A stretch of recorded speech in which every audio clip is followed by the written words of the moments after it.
इसमें किसी की भी नागरिकता सीए छीन ही नहीं सकता, क्योंकि कानून में प्रोविजन ही नहीं है। सीए जो शरणार्थी आए हैं पाकिस्तान और बांग्लादेश से धार्मिक प्रताड़ना के कारण, उनको नागरिकता देने का कानून है, और मैं मानता हूं इसमें किसी का विरोध नहीं होना। फाइनली सिटीजनशिप अमेंडमेंट एक्ट 2019 लागू हो ही गया है। जहां कुछ लोग इसे भारत के लिए एक महत्वपूर्ण कानून बताया है, वहीं कुछ लोग इसे भारत को बांटने वाला कानून बता रहे हैं और यह कह रहे हैं कि भारतीय मुसलमान का अस्तित्व अब खतरे में है और अब उनकी नागरिकता छीन ली जाएगी, उनसे दस्तावेज मांगे जाएंगे। मगर यकीन मानिए दोस्तों, ऐसा कुछ भी नहीं है। तो आखिर क्या है नागरिकता संशोधन अधिनियम और इसे किस किस को फायदा होगा? क्या यह सच में मुसलमानों के खिलाफ है? चलिए इन सभी बातों पे विस्तार से चर्चा करते हैं।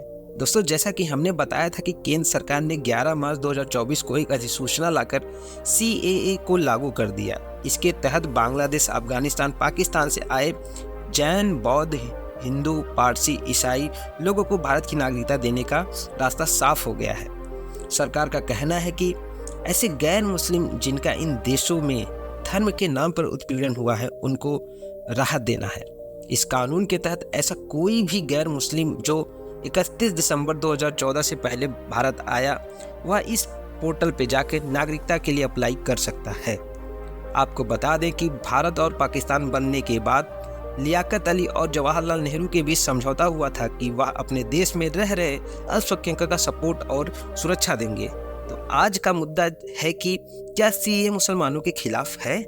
दोस्तों, आपको बता दें कि इसका भारतीय मुसलमानों से कोई लेना देना नहीं है। दोस्तों, यह कानून नागरिकता लेने नहीं बल्कि नागरिकता देने के लिए लाया गया है। लोगों का कहना है कि इन तीनों देश में रह रहे सभी उत्पीड़ित संप्रदायों को इससे राहत देनी चाहिए। इन समुदायों को ही क्यों रियायत दी जा रही है? अगर आपको इस बात की शिकायत है तो इस बात की शिकायत आपकी हम दूर कर देते हैं। इसे समझना कोई बहुत बड़ी बात नहीं है। ये अल्पसंख्यक समुदाय बंटवारे से पहले भारत का हिस्सा हुआ करती थी, और अगर आज इस पर अत्याचार हो रहा है तो भारत का यह नैतिक कर्तव्य है कि उनकी ये सुरक्षा करे। और ऐसा तो है ही नहीं कि इन तीनों देशों में मुसलमान होने के कारण मुसलमानों पर अत्याचार किया जा रहा हो। अब कुछ लोग ये भी कहेंगे कि अहमदिया मुसलमान को भी इन देशों में सताया जा रहा है, पर यह भी तो मुसलमान का एक सेक्टर है और यह कानून धार्मिक अल्पसंख्यक के लिए है, न कि मजहब के अंदर पीड़ित लोगों के लिए।